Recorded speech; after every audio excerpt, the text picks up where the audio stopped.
Vous êtes-vous déjà demandé si certaines de vos habitudes quotidiennes pouvaient vous faire paraître moins attentif ou moins raffiné que vous ne l'êtes en réalité? C'est quelque chose dont la plupart des gens parlent rarement ouvertement, mais ils le remarquent dans chaque détail, surtout lorsque ces détails concernent des personnes âgées. L'ironie est qu'au moment où nous réalisons que ces observations non dites existent, nous avons souvent déjà adopté des routines qui peuvent nous faire paraître invisibles, retirés ou moins attrayants pour les autres. Mais voici la bonne nouvelle. Une fois que vous reconnaissez ces comportements subtils, vous pouvez les changer avec un minimum d'effort. Cela vous aide non seulement à vous présenter avec plus de confiance et d'assurance, mais cela vous permet également de connecter-vous mieux avec ceux qui vous entourent. Imaginez que vous entrez dans une pièce et que vous remarquez que les gens gravitent vers vous au lieu de prendre poliment leur distance. Imaginez avoir une conversation où les gens se penchent réellement et veulent écouter ce que vous avez à dire, au lieu d'attendre en silence que vous ayez terminé. Ces résultats sont beaucoup plus probables lorsque vous êtes conscient de certaines habitudes qui peuvent involontairement aliéner les gens. Aujourd'hui, vous découvrirez 6 des indicateurs les plus courants, mais rarement mentionnés, indiquant qu'une personne pourrait tomber dans ces schémas moins qu'idéaux.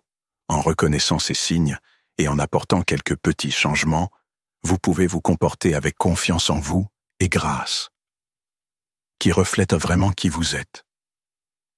Restez avec moi jusqu'à la fin, car une fois que vous serez familiarisé avec ces signes, vous les remarquerez partout, tant chez vous que chez les autres.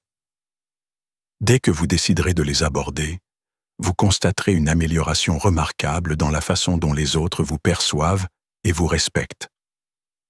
Un comportement clé consiste à négliger les soins personnels de base. Parfois, les gens pensent que cela signifie simplement oublier de prendre une douche. Mais prendre soin de soi s'étend à toutes les petites choses qui vous permettent de paraître et de vous sentir au mieux de votre forme.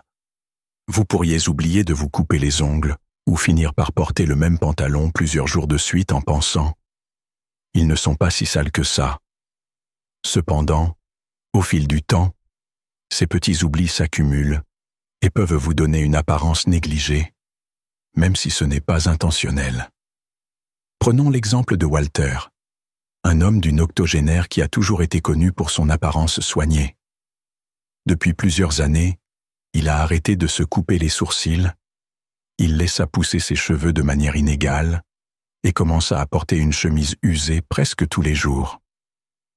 Bien que sa famille et ses voisins l'aient remarqué, personne ne voulait l'embarrasser en lui faisant remarquer ces changements. Un après-midi, il dut se regarder dans le miroir et constater à quel point son reflet avait changé, pour décider que c'en était assez. Il se coupa les cheveux grossièrement, rasa la barbe hirsute qui avait envahi le visage et remplaça sa vieille chemise par un tout nouveau modèle. Il se sentit instantanément plus léger et fut surpris de constater à quel point les gens interagissaient avec lui avec plus d'enthousiasme. Ce changement n'est pas seulement une question de vanité. Se sentir bien soigné peut profondément affecter votre énergie, votre humeur et votre posture.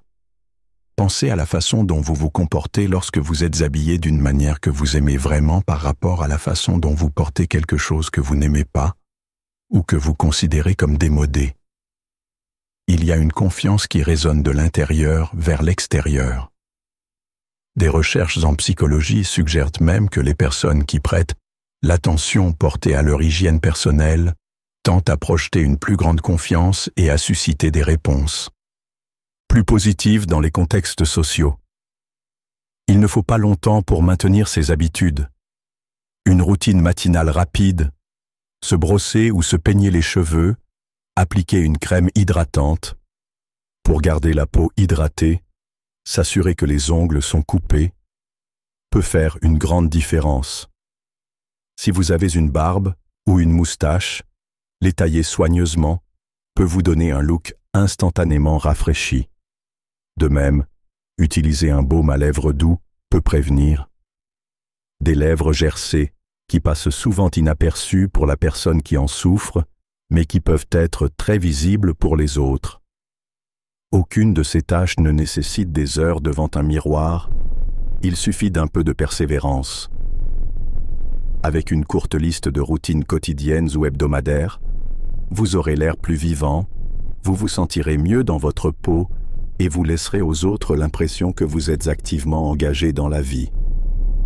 Une autre habitude observée chez les personnes âgées est de parler plus fort que prévu ou d'interrompre les conversations. Cela passe souvent inaperçu. Pour la personne qui le fait, mais très perceptible pour tous. Une perte auditive progressive peut amener une personne à élever la voix sans s'en rendre compte.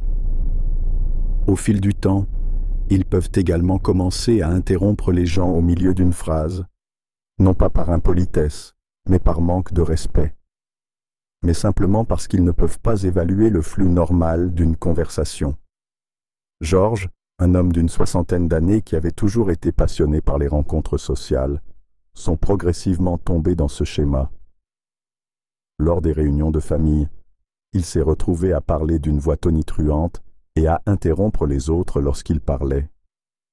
Ses proches se sentaient mal à l'aise de le souligner, alors ils l'ont laissé tomber. Au fil du temps, Georges a compris des signaux subtils.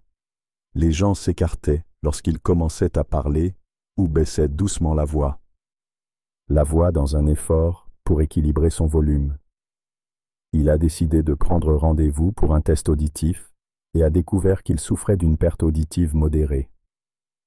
Armé de cette connaissance, il fit un effort conscient pour moduler son volume. Il a commencé à parler plus doucement et à s'arrêter plus souvent pour laisser les autres finir. Étonnamment, les conversations ont commencé à devenir plus riches et plus harmonieuses. Au lieu de dominer, il partageait désormais l'espace et les gens étaient plus disposés à lui parler. Les changements dans la communication ne se produisent pas toujours du jour au lendemain. Les changements auditifs peuvent survenir progressivement, sans vous rendre compte que vous criez ou interrompez trop souvent. Mais si les gens autour de vous semblent mal à l'aise, ils s'éloignent lentement ou attendent que vous ayez terminé avant de rejoindre la conversation. Cela pourrait être un signe que votre style de conversation doit être ajusté. Passer un test auditif peut parfois être décourageant, mais c'est un moyen simple de savoir si vous avez besoin d'une quelconque intervention. Ou soyez simplement plus attentif au volume de votre voix. Dans les conversations quotidiennes, surveillez votre volume et votre débit. Donnez aux autres la possibilité de donner leur avis ou de partager leurs histoires. La communication doit être à double sens, une expérience partagée qui est beaucoup plus agréable lorsque chacun se sent écouté. Cette petite prise de conscience peut radicalement changer vos interactions sociales, les rendant plus engageantes pour les autres et plus satisfaisantes pour vous. Une troisième tendance souvent négligée est le port de vêtements démodés ou mal ajustés. Beaucoup de gens continuent de porter des vêtements qu'ils ont depuis des années, convaincus qu'ils sont toujours cool, ou peut-être qu'elles ne se soucient plus de la mode. Mais les vêtements en disent long, parfois littéralement, comment nous nous voyons, même si vous êtes en pleine santé et avez une attitude. Positive, porter des vêtements amples. Un teint décoloré ou vieux de plusieurs décennies peut indiquer involontairement que vous avez cessé de vous soucier de votre apparence. Harold, un octogénaire qui était autrefois un créateur de tendances, a progressivement pris l'habitude de porter les mêmes vêtements confortables et amples jour après jour. Ses amis et sa famille l'ont remarqué, mais ont trouvé intrusif de commenter son apparence. Puis un jour, Harold a trouvé une chemise qui lui allait bien et qu'il avait oubliée. Il l'enfila avec un pantalon neuf. Soudain, ses amis et voisins ont remarqué que son apparence s'était améliorée. Ils l'ont complimenté sur son élégance, et il ressentit un regain de confiance qu'il n'avait pas ressenti depuis des années. C'était toujours lui, avec juste ce rappel qu'un petit changement peut faire beaucoup. Les études soulignent fréquemment le lien entre l'apparence extérieure et l'estime de soi.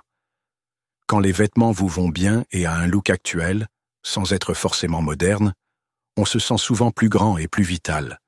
Cela ne signifie pas que vous devez dépenser une fortune en articles de créateurs ou courir après chaque nouveau style.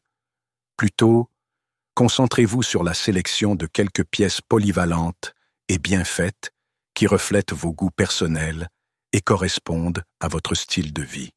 Par exemple, une chemise qui flatte votre silhouette, associée à un pantalon qui ne s'affaisse pas et ne colle pas au mauvais endroit, peut créer une silhouette soignée.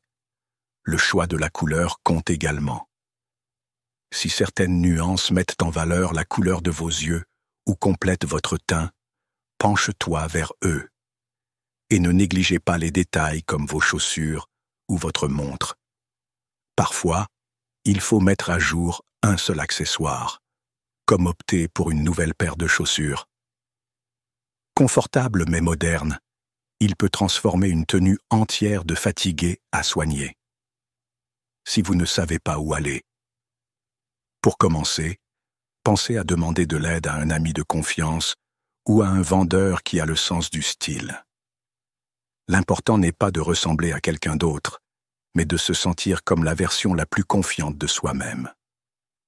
Quand elle fait cela, les gens autour d'elle perçoivent leur énergie et réagissent positivement. Un quatrième piège caché est la fréquence des plaintes et des critiques. Il est facile de prendre l'habitude de souligner ce qui ne va pas autour de nous, surtout lorsque nous avons vécu assez longtemps pour voir comment les choses étaient avant. Le problème est que, même si une petite dose de critique saine peut être révélatrice, un flot incessant de négativité peut être révélateur, peut rapidement aliéner les autres. Roger, qui avait environ 75 ans, s'était fait une opinion sur presque tout. Comment la jeune génération devrait se comporter, les défauts des dernières technologies, ou comment la vie était plus simple à l'époque. D'abord, ces remarques ont été prises comme des plaisanteries légères, mais au fil du temps, ses amis et sa famille ont remarqué que les conversations avec lui devenaient fatigantes. Un jour, son petit-fils adolescent lui a demandé sans détour s'il y avait quelque chose qu'il aimait vraiment dans l'ère moderne. Cette question arrêta Roger net. Cela lui a fait réaliser qu'il s'était concentré presque exclusivement sur ce qu'il n'aimait pas. Où j'ai raté le passé.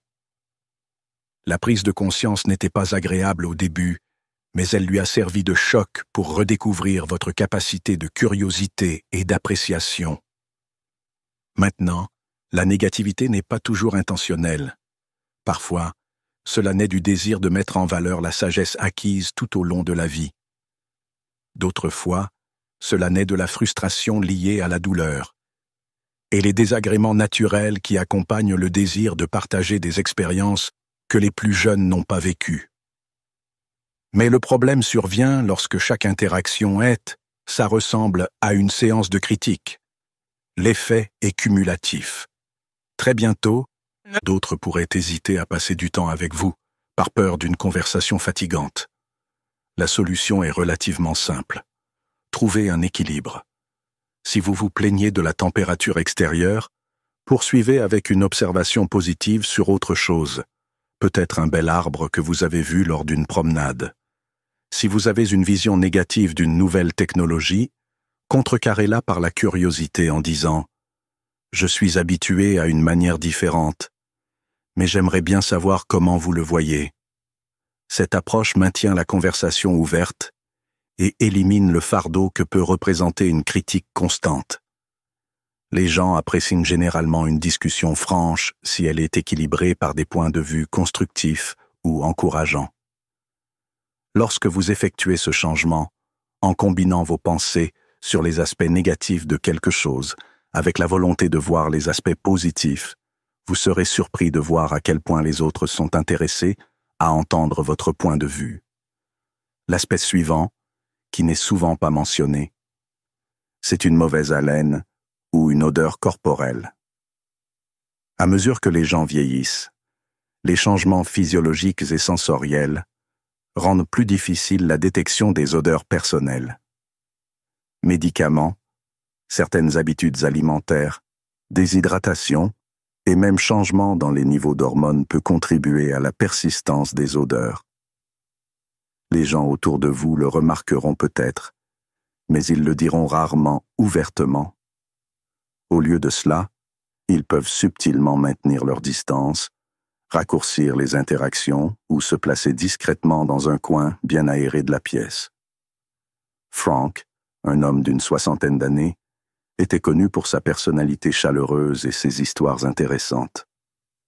Il avait toujours été une sorte d'aimant social, mais sa popularité a diminué lorsque ses amis et connaissances ont réalisé que son souffle, ce n'était plus aussi frais qu'avant. La cause s'est avérée être une légère déshydratation et une sécheresse buccale due aux effets secondaires du médicament. Frank a décidé de boire plus d'eau tout au long de la journée, a essayé du chewing-gum sans sucre qui stimulait la production de salive et est passé à un déodorant doux mais efficace. Petit à petit, il constata que les gens se sentaient à nouveau plus à l'aise en sa présence. En effet, la production de salive diminuait. Peut-être la principale cause d'une mauvaise haleine persistante. Cela peut survenir progressivement sans que vous vous en rendiez compte. Entre-temps, certains problèmes de santé et pratiques alimentaires peuvent altérer la chimie du corps, entraînant des odeurs qui persistent sur les vêtements, les cheveux ou même la literie. Un remède simple consiste à rester hydraté, en gardant à l'esprit que le thé ou le café, bien qu'agréables, peuvent ne pas être aussi hydratants que l'eau plate. Mâcher de la gomme sans sucre ou sucer des menthes sans sucre stimule la production de salive, ce qui élimine les bactéries responsables des odeurs. Si vous portez des parfums, gardez à l'esprit que les parfums ou eau de Cologne forts ne s'attaquent pas toujours à la cause profonde des odeurs corporelles. Parfois, leur mélange peut être désagréable. Se laver régulièrement est essentiel, et choisir des tissus respirants favorise la transpiration. S'évaporent au lieu de rester coincés. Pensez à alterner vos tenues pour qu'elles puissent s'aérer, et gardez à l'esprit que des articles tels que les chapeaux, les écharpes et même les vestes peuvent absorber la transpiration au fil du temps s'ils sont portés à plusieurs reprises sans être nettoyés. Ces petits gestes garantissent que vous sentez bon pour les autres. Et même s'il peut paraître étrange de prêter attention à quelque chose qui n'est pas toujours vous, pouvez le constater par vous-même, la récompense est énorme.